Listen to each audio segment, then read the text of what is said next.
perjalanan sang musafir masih berlanjut. Aku, sang musafir, masih berada di Saudi Arabia. Semua perjalananku tampak sangat berarti. Di Saudi Arabia tidak akan ada artinya bila kita tidak mengunjungi Masjidil Haram. Masjid ini berada di pusat kota Mekah. Masjid ini juga yang menjadi tempat paling suci di bumi bagi umat Islam. Di dalamnya terdapat Ka'bah yang menjadi kiblat atau arah sholat bagi umat muslim seluruh dunia.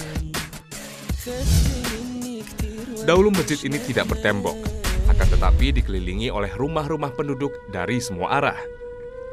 Melihat kondisi masjid yang tidak bisa menampung jemaah muslim lagi, akhirnya pada masa pemerintahan Umar bin Khattab dilakukan perluasan untuk pertama kalinya.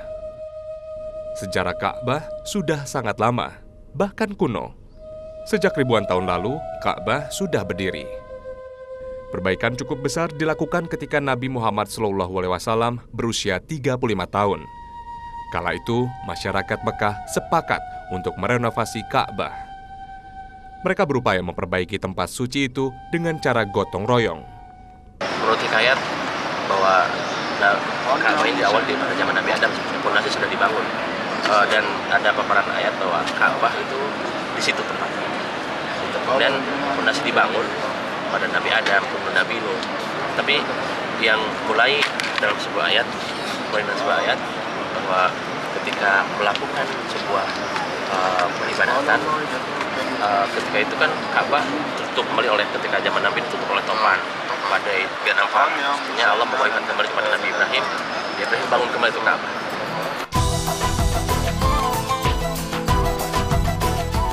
Ketika pembangunan sampai tahap peletakan batu Hajar Aswad, terjadi perselisihan pihak yang harus meletakkannya.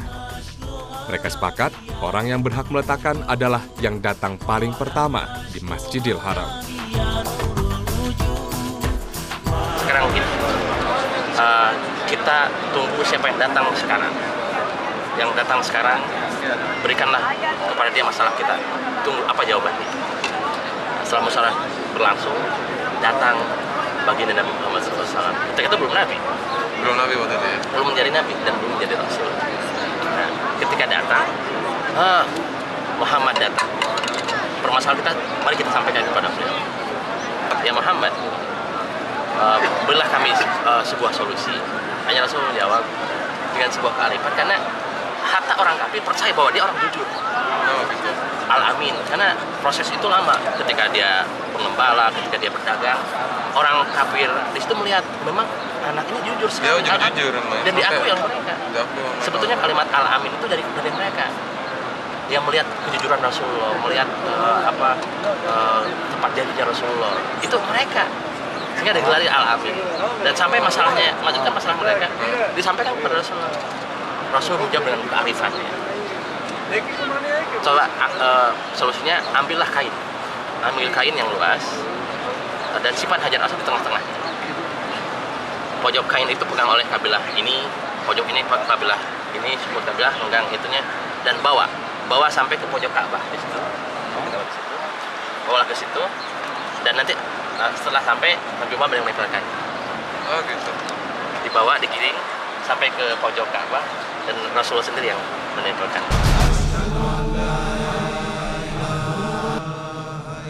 Ternyata dana yang bersumber dari uang halal yang dihimpun tidak mencukupi. Maka terpaksa ada sebagian tembok yang dibangun hanya setinggi sekitar 1,5 meter. Dan bukti sisa bangunan yang tidak selesai direnovasi itu masih ada, yakni Hijar Ismail. Harta, dana untuk membangun Ka'bah itu Rasul memilih. Harta-harta yang hartanya tidak terkontaminasi dari pelacuran. Kemudian dana untuk membangun Ka'bah itu dana yang halal, bukan dari hasil judi dan pada hasil dari riba apapun ya. Nah, harta semua yang membangun Ka'bah harta. Cuman ketika membangun foto itu ada di situ ada jenis Ismail yang bulat. Itu kan tidak sampai ke tinggi. Karena hartanya tidak cukup. Jadi kotak sehingga ketika tidak cukup jadi segitu aja. Ya, jadi Karena- cuma segitu aja gitu. Ring gitu. Jadi kotak kemudian itu. Sebetulnya itu adalah bagian dari Ka'bah juga. Tetapi karena harta yang halalnya tidak cukup, bukan berarti pakai itu juga nggak bisa, harus bersih. Kata Rasulullah itu semua harta halal. Nah kemudian perkembangan terus berkembang sehingga ada waktu itu ada konglomerat Mekah, sahabat Rasulullah namanya Abdullah bin Jubair. Bangun kembali Ka'bah itu ditinggikan. Jadi Hajar Aswad dan rukun Iraki, rukun Syami, rukun Yamani. Nah, ketika Hijri Ismail oleh Abdullah bin Jubair ditinggikan seperti yang tingginya sama. Ada satu kisah lagi yang tak lepas dari cerita sejarah Masjidil Haram dan Ka'bah. Ya, sumur Zam-Zam. Zam-Zam artinya berhenti mengalir. Terletak kurang lebih 20 meter di sebelah timur Ka'bah. Bersama Kang Rashid, saya pun mencari tahu kisah sejarah air Zam-Zam ini. Ada pertanyaan di apa nih? Air Zam-Zam itu pertama kali munculnya tuh kapan sih, Kang? Kayaknya udah lama banget perasaan, kok nggak habis-habis sumberannya. Mas Bayu, Zam-Zam adalah buah dari totalitasnya keluarga Ibrahim alaihissalam. Setelah itu Nabi Ibrahim berdoa kepada Allah, Rabbi inni askantu fi wadin ghairi dzi zar'in. Ya Allah, Engkau telah hidupkan aku, istriku dan keluargaku di sebuah lembah yang tidak bisa tumbuh apapun tumbuhan di dalamnya. Tetapi ketika itu Nabi Ibrahim menjawabnya, bukan air yang dicari, tetapi Nabi Ibrahim menjawab setelah berdoa itu, Rabbi ja'alni muqimas sholati wa min dzurriyyati Rabbana wa taqabbal du'a. Ya Allah, jadikanlah aku dan keturunanku orang yang mendirikan sholat. Kemudian Zam-Zam adalah merupakan buah dari sholat itu. Ketika itu Siti Hajar sangat kebingungan dan begitu khawatir kepada ananda tercinta Nabi Ismail alaihissalam. Dia mencari air untuk kehausannya Ismail alaihissalam. Dia tawaf 7 kali putaran, tidak mendapatkan air juga. Kemudian dia sa'i 7 putaran, tidak mendapatkan Zam-Zam juga. Akhirnya beliau bergegas kembali menuju Ismail setelah sa'i. Ketika itu melihat sekali Bunda Ananda Ismail kakinya sedang oreh-oreh kaki di atas pinggir Ka'bah. Keluarlah air kecil.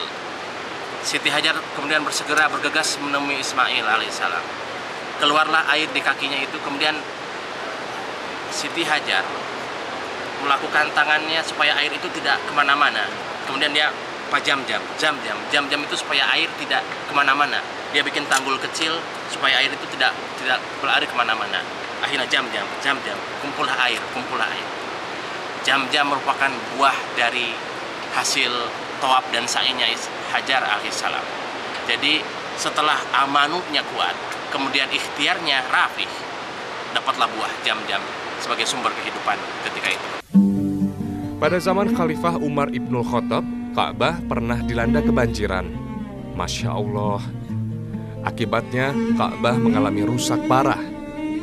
Namun seiring waktu berjalan, Ka'bah beberapa kali direnovasi. Meski Masjidil Haram sudah berdiri megah, sekali lagi upaya perbaikan terus dilakukan. Ini sejalan dengan antusiasme warga muslim dunia untuk terus datang ke sini. Tak heran bila pemerintah Arab Saudi terus merenovasi masjid. Dan sekarang upaya pelebaran halaman masjid masih terus berlangsung. Diperkirakan masjid ini akan bisa menampung 5 juta jamaah dari sekarang yang hanya bisa menampung 2 juta orang. Dan inilah rencana hasil akhir Masjidil Haram masa depan. Subhanallah. Semoga aku sang musafir bersama seluruh umat muslim dunia bisa ke rumahmu ini pada musim haji ya Allah. Amin.